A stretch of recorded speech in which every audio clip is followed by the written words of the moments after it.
Doing Studio, please. Testing. John Huh. Testing. Hello. Dr. Grind, Godfather, HR3. Come to the studio, please. That's what I said, Charlie Hull. It's time to go live. 5, 4, 3, 2, 1.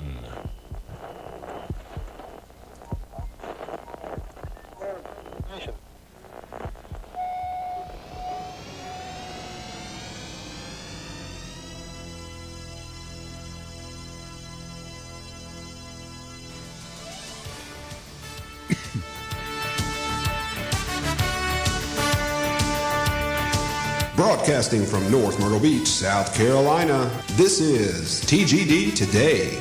And now please welcome Heroy the Third, HR3, Al Cloyd, Dr. Grind, George Honeycutt, the Godfather.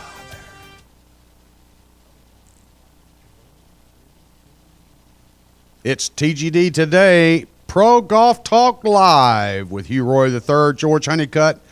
Normally with us, Al Cloyd. He's out today on a little dental discharge. Yes, he's not doing very well. So He'll get better. He'll get better soon. Yeah. Hammer, pair of pliers, done. Done. We take care of that for him. Just get well, Al. Got a lot to talk about, a lot going on. Got the Honda Classic. They're down in Florida. They're away from the West Coast. No more Poana. We're back to Bermuda and Bent. And a lot of wind. Well, you look at some of the scores they're doing down there. But I just wanted to point out, I hope that Mr. Jeff Deal, the golf guru with Fantasy Golf on thegolfdirector.com, I hope him and Professor Weldon and Just Bigelow, Jimmy Biggs, I hope they're listening and looking at what I posted in my fantasy golf picks for the day, the foursome going out. My A pick, Brooks Koepka. My B selections, Charles Howell III and Graham DeLette. And my C pick, Russell Henley. So do we have an update, Hugh? Let's give an update to the master here. Well, we got Charlie Howell in 2 under par through 12. Thank you, Charles. Charles is there. CH3. Yes. Now, I'm looking down, George, and it ain't looking real good. Oh, well, come on. They might not have teed off yet. Yeah, they may not have. Well, and let's see. Graham DeLette hadn't teed off yet? No, there's McDowell. No, don't see him. Okay. All right, then. Well, I'm still got hope. So, Charles Howell III, who seems to always have a good, strong first day. Yep. That's why I put him on there today. Mm-hmm. Now, I may have to bench him. I may have to go with Chris Kirk tomorrow. But we'll see. And you won't believe who I put also on the bench in B-Flight. One, Mr. Nick Watney. Really? Can you believe that, dude? Mm. I did, like Professor Weldon said, I did some research.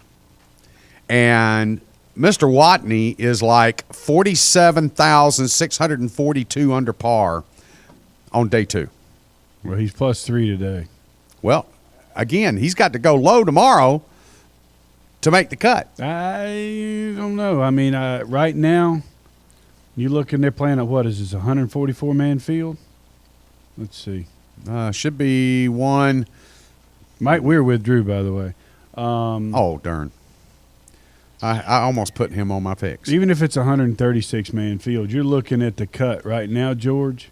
At +6. +6, +7. So, I mean, there's some high scores. Sergio +4, Graham McDowell +4, DeBuisson +4. I got DeBuisson on the bench, so looks like I'm leaving him there. Yeah. So we got Morgan Hoffman at +10. He's finished for the day with a smooth 80. Shot Frosty. Yeah. Got a little snowman going in there. Westwood's +2, Yang's +1, Cabrera's +1, Bradley's +1.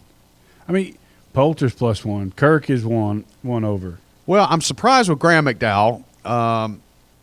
He normally does pretty good at the Honda. I didn't put him on my fantasy picks because, frankly, again, I think you're limited. Is that right, Jeff? You're limited. 9 picks, 9 selections in a given year, 10 calendar through year. the year. And see, what you got to consider is you still got the FedEx Cup. You got to save some of them You can't use up all your good picks early in the year because Right. you only get 10, and it's got to last you all the way through FedEx Cup. Perfect. Okay. So, yeah, I kind of went with those quote-unquote soft names, as I refer to them. And, I didn't want to use up my Rorys. And who's playing this week, by the way, Hugh? Oh, yeah. Yeah, he's making his U.S. debut for 2015. If you don't already know and living underneath a rock somewhere. Look at because this way. it's You been got the group. publicized like crazy. You got the group of Fowler, Keimer, and Mickelson playing together. They're all 1 under through 13. So they're kind of feeding off each other. It just sounds like they've got that northwest wind coming through there, and that golf course is playing like a Well, beast. if it's anything like we've got here, then it's a tough day for them. The only difference is about 20 degrees. Yeah, I'd say probably more than that. 35, actually, if you sit and do the math. I didn't do it. He did. Yeah. So once again here, Podrick Harrington. I looked at Podrick to put him on my team starting today, and he's You've minus lost your one mind. You've lost through your 11. mind. But he always does good first couple days, dude. You've lost I'm your telling mind. you. Jason Kokrak's at -1. Martin Flores at -1. Horschel's at 1235, so you're safe. Okay, good. Martin Keimer at -1. Ricky's at -1. Again, Ben Crane, he either the first or second day, he's going to always kind of be there, but then you don't know if he's going to make the cut or not. And I put some trust in Charles Howell, so hopefully, he's through 13 holes right now, and maybe he'll finish his round and do decent, and I'll get some points out of it. You know what I mean? Sounds good. Well, we'll see. We'll see how Freddie Jacobson does. He was out with Eric Hillcoff, our flight and arrangement guy, when I was on tour, and still does it. He's the travel agent for the tour players. So I had a picture of them on Facebook drinking Freddie beer the other night. So, Drinking Freddie beer. Freddie beer. So Okay. we'll see how Freddie does today. Okay. All right. Well, we'll look forward to that. Again, the Honda Classic, the Bear Trap, the famous holes there, Hugh. Again, I enjoy especially the your par 3, your par 4. The water hazards that come into play there, the wind, like you said. There's a lot of room on these greens. They could put some real nasty pin positions. Ooh. And if again, the wind blows, I'm telling you. Yeah, you bring the wind into it, specifically It's a coming from the beast. northwest. It could get quite devious out there, so no doubt about it. Again, next week they headed off to Doral. So again, a limited field event. Again, Rory's coming this week, kind of cut his teeth a little bit, get back into the swing of things, the flow of things, the time zone, things like that. So that's good. I really want to put a lot of belief behind Rory next week at Doral. So I think this week, maybe a little jet lag, maybe he's taking some time off. He has been dealing with the lawsuit and the court case and all that's with his previous management crew. But so I kind of gave him a breather this week as far as me riding his train. And so I anticipate him to play extremely well next week. And but however, too, for the Honda, there are several other guys in the field right now that just kind of need to jump start. And we saw one of which last week, which I had jumped behind Sergio again pretty hard. And we saw him play Sunday, and just did not look good, dude. He didn't have it. He even said it himself in the press conference. He Yeah. goes, I didn't deserve to win. Yeah. He goes, I just didn't have it. I mean, you don't hit it as far offline as he did a couple of times. Agreed. And he wasn't just doing it with his driver. He was actually playing some poor iron shots, which he's known as one of the best iron ball strikers there is on tour. Oh, he's known as the best iron player, period, on tour. No And question about it. He looked very uncomfortable over his putter, which really for the last year and a half to more, he's looked extremely comfortable. He's made some changes. He's really been working hard on it. And I saw glimpses of Sergio 3 years past Sunday. There looks some yippiness to it. Ooh, goodness, yes. Yeah. I don't want to use the word like the S word, but it was there. Yeah. No doubt about it. There are some other people that, frankly, the old saying, you got to poop or get off the pot. Mm-hmm. I think starting this Florida swing, one Luke Donald needs to really start to get things in gear. You know, I agree. I agree with you 100%. I watch him, and it's almost like, I mean, it looks the same as it always did. The results just aren't the same. Well, I looked at some It's of his hard to numbers. grasp. I looked at some of his numbers. Luke's always been known as a very consistent putter of the ball, much like Ernie, much like a Graham McDowell. He's been able to adapt to any strand of grass, let's say, and his putting stats have always been solid. For the last several months, it's been a gradual decline, and now it literally he's 150 in putting. Yeah. His short game, he's always had real soft hands. He's always had the ability of being able to get up and down. He's not ever been the longest player in the world, nowhere even close to it. But now it seems that he's lost some punch at the impact point in his swing, and he's even getting shorter as we speak. So I just think he's one of those individuals right now. There are very, and you know this from your experience on the tour, there are very few select players that Mizuno throws their money behind. Yes. They would much rather spend it on baseball than they would golf. But you got to wonder if Luke right now is just really starting to feel some pressure that he needs to get this thing turned around, or I don't know. I think you pretty much hit the nail on the head. I think, there's a lot of other things that are coming into the scene and the picture of it. So Ian Poulter, of course, is going to play like he's going to play. This is beginning basically of his year. It's the Florida swing. That way he can just jump in the car there in Orlando, pretty much head out to the next 2 to 3 events and be back home for dinner in the evening and play with the kids on the simulator in the basement. But some other players out there, I think, now are just trying to prove themselves. And then we've got the young guns that are coming up from Web.com. And then we've got the other ones that have been out there for a year or so already.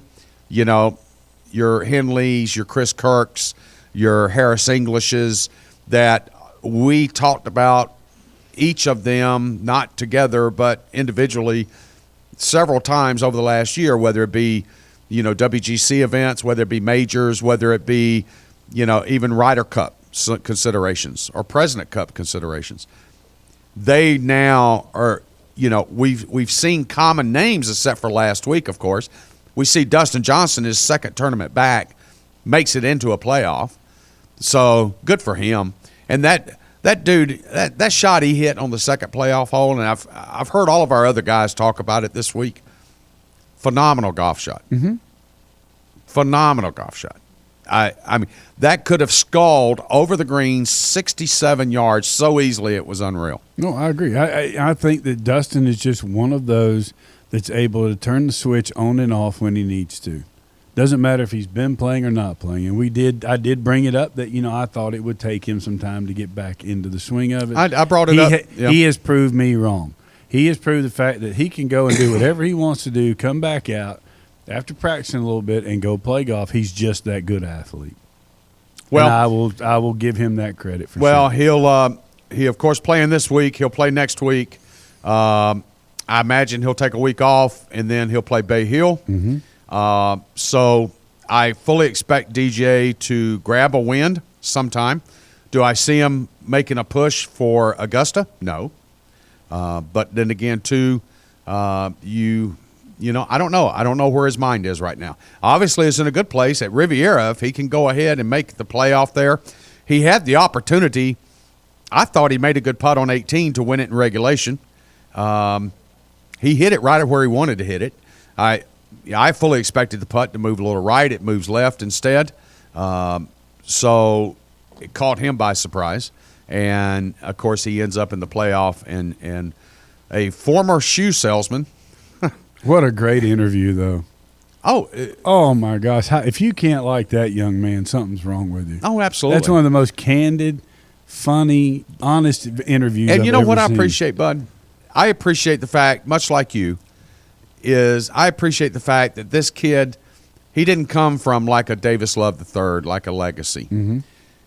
he's worked for everything that he's gotten. He's gone out and paid his dues. Oh, yes, absolutely. There was not even a spoon, much less a silver spoon. There was not a spoon in his mouth. And he's gone out and he actually tried to get on tour. He's played the college golf realm, things of that sort. Didn't make it, went out, had to get a job, work for a living, and then come back and, quote unquote, now he's a PGA Tour winner. And he's playing in Augusta. Isn't that great? It's awesome. I mean, I literally I watched that interview and I just went, you know what? This is what it's about. So, yeah, I agree. I fully agree. All right, let's jump over real quick. The European Tour is over in Johannesburg, South Africa, at Joburg in the Joburg Open. And, of course, one of your favorite places, Royal Johannesburg and Kensington Golf Course. yes, Royal Joburg Kensington is a phenomenal golf course. And they are, they're having a good time with it, obviously. I mean, they're shooting some good numbers. There's a couple of guys that I thought would do much better this week, but they've basically kind of fallen by the wayside. But starting out, you sit there and look at this and you go, okay, well, with the golf course, the way it was playing, perfect weather, dude, 80 degrees, perfect weather, no breeze. Not a lot of humidity. And, folks, this golf course, as you watch it and you hear us talk about it, the golf course is at 6,000-foot elevation. Oh, in Joburg, your ball goes forever. I mean, literally goes forever. And to see Nick Henning playing, I mean, I knew Nick when I was over there, and he was just a youngster. Goes out and shoots 9 under. Then you got Chart Vanderwalt at 8 under. Titchmore, 8 under. Thomas Peters. You look at and in Johannesburg, I mean, you can stand there and you have to go by meters there. You play by meters. And as dumb as this sounds, folks, meters and yards are a lot different. Well, you go ahead and play 150 meters is technically 65 yards. Yeah. You take 150, you take the 1 and the 5, and you add to it, and that gives you your yards. Yeah, and then you actually add another 5 to it because at that altitude, it's going closer to 12.5%. So it's, I mean, a 7-iron from 150 meters, too much club. Mm-hmm. Because you're looking at the yardage going, well, I hit my 7-iron about 165, 70. Mm-hmm. It's going further than that. Mm-hmm. Mm-hmm. And, you're playing off Kikuyu grass. So if you hit fairways, the ball's teed up, a lot like Riviera that we saw, and some of the best bent greens because there is no humidity. Now, Hugh, they're playing 2 courses there, the West and the East, and one is distinctively harder than the other one, no doubt about it. Yes. Now, on the card, one plays at par 72, the other plays at par 71. But they during the telecast and even during the pre-tournament interviews and things of this sort, the players were commenting about how difficult the East course is over the West. And am I right there, or is the West harder than the East, or are they both about the same? What's going on over there? Well, you've got one that's just got a few more shorter holes. The par 3s aren't quite as difficult. The par 5s are more reachable on the West. The East, it's tighter than Dick's hat band, and it's just you better stand up there and drive it well so you can have a shot at, because again, like you've heard me say in the past, I haven't seen the actual broadcast yet, just watching and looking at scores. Right. But if the rough is up and you're missing fairways, you can forget it down there. Interestingly, they had actually cut the rough down from last year. They lowered it almost an inch. Okay. And because last year, evidently there was such a distinctive difference between the East and the West as far as being hard rough on one end and light rough on the other, and the players were complaining, and there was lost balls and stuff like that. So they've gone back and actually caught control of both courses as far as the rough areas. So the Kikuyu grass, it's playing a factor, but not as much as one maybe that you remember. And I think that's showing you in relation to the scores themselves. 9 under par? Yeah, 9 under par. And then of course, that's on the West course. But and, George, you go all the way down. I mean, tied for 88. So the 113 players are at 1 under par or better. So that's telling you they've cut this rough down considerably. And I think, what they need to do is to get it to where the east is at a certain, and the west they can take it a little bit higher for a little more penalty to equal out the scoring opportunities around there. But, you know, again, these two golf courses, folks, you see them, they're gorgeous. And to be right there in the middle of Johannesburg, and you would think, how? Uh-huh. But it's phenomenal. Well, the greens are running 10.5 on the stump. It's, as I mentioned, beautiful temperature-wise. There's not a lot of wind. There's not a lot of humidity. The ball's traveling forever.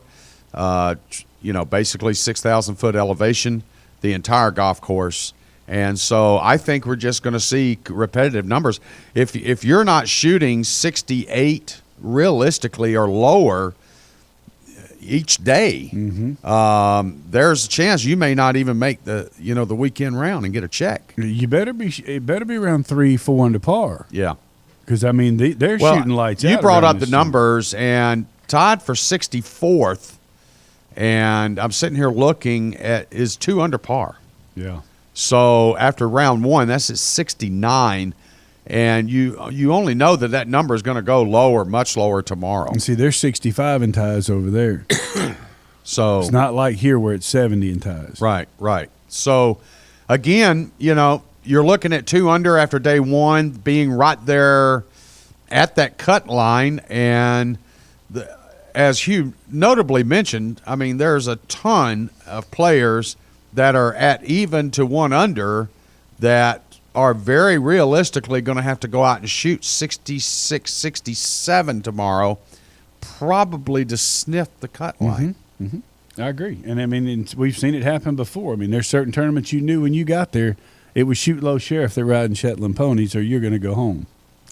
Well, one named Ryder Cup captain, Darren Clark, he is participating in this event. He opens up day one with an even par 72. So, again, tomorrow, for him to play over the weekend, he's going to have to go out and shoot something, and probably a Phillips 66 to get back up there to be at -3, -4, where that cut line may be. Yeah, but you look at it this way, too. A lot of the guys from Europe go over to South Africa because of the weather. It's perfect weather there this time of year. It's their summertime. And, it's a good vacation. And they play golf here and there. And then, if they play well, good. If they don't, it's a chance just to go chill and relax. Well, we're going to leave Joburg, and again, we'll bring you all up to speed on this. Of course, Monday Morning Golf Wrap here on thegolfdirector.com with Hugh and George. But I want to take you over to a little tournament that's going on across the globe, and that is in Chonburi, Thailand, at the Honda LPGA Thailand. And I told you, Hugh's off the air. We're watching some of the coverage, and one of your favorite people is actually bent over right now getting ready to putt. So look at the speed of that green, dude. That's golf, though. I made a note to Hugh earlier that probably the greens that the ladies are putting at the LPGA Thailand this week are some of the fastest that they have seen in many years. Yeah. And I made note of this early this morning, Hugh, in the coverage, of which I was up at 3 to watch, and noted several players, one of which being Brittany Lang, Stacey Lewis, those up at the top of the leaderboard that were using the undulations in the greens, literally firing their approach shots as much as 60 feet away from the pin to gather speed off the back slopes so it would slingshot it back down toward the holes, because they knew if they went at the pin, they couldn't get it to stop. No, here's the way you know what that's called, George. Course management. It's called imagination. Well, I'm sitting here looking at it going, wow. First off, look how fast those greens are, because you're talking about a ball that's headed in the opposite direction from the pin. It then changes course.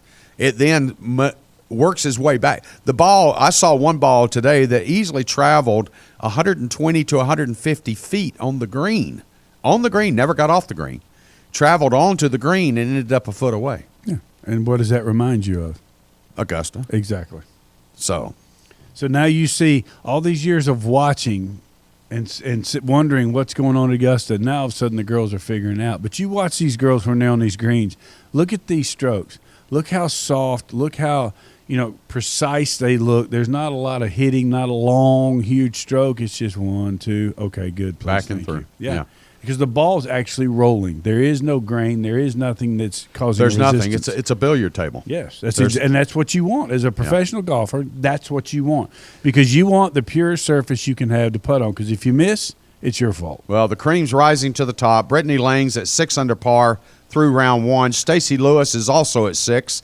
Yanni Singh is at 6 under par. You've got 1, 2, 3, 4, 5, 6 at 5 under, including Suzanne Patterson, Amy Yang, Ariana Jaguarquan. Then you've got Carolyn Headwall at 4 under, Lexi Thompson at 4 under, Christy Kerr at 4, Mo Martin at 4. Then you got Christina Kim, Miyazato, Azera Munoz. We have an Azera Munoz sighting. So Look at this. oh yeah, I mean, they're beautiful. Yep. I mean, the golf course itself's in great shape. So, well, you got your girlfriend, your future ex-wife. no. It's just no. I have to check Azera to see what she's wearing. I have to do a clothing report. Today it was pretty calm, cool, and collective. So, Okay. But again, the girls, these greens are just like you said. They're pool tables. It's fun watching them maneuver, manage, course manage, become creative, as you said earlier. Yes. And again, this just another highlight of why male golfers out there, male amateur golfers, you should be watching the LPGA really versus watching the PGA Tour. You should be watching these ladies and how they course manage a golf course because, frankly, that's where you'll learn the most from. Absolutely. So, all right, folks, Pro Golf Talk Live, of course, we'll bring you up to speed on everything, the results of all these tournaments coming up on Monday Morning Golf Wrap. TGD Radio and TV are produced and broadcast by the Zeus Radio Network for thegolfdirector.com. When visiting the Golf Director, be sure to check out our featured course pages where you'll find up-to-date information about course conditions, specials, and much more. Hey, need help with your next golf vacation? Just give Dave a call. Just call Dave. Please call Dave. Give Dave a call, 844-GO-GOLF-1, 844-464-6531. All of our TGD programming is archived for listening and viewing on demand. To catch up on any show you may have missed, click the TGD Radio or the TGD TV tabs in the menu screen at thegolfdirector.com. Hey, folks, we're now available on over 1 billion devices at iTunes, Audio Realm, TuneIn, YouTube, Ustream, Roku, Blueberry, and, of course, Myrtle Beach Golf app. For HR3, I'm George Honeycutt. Thank you for tuning in, and there's more golf news and information coming up next.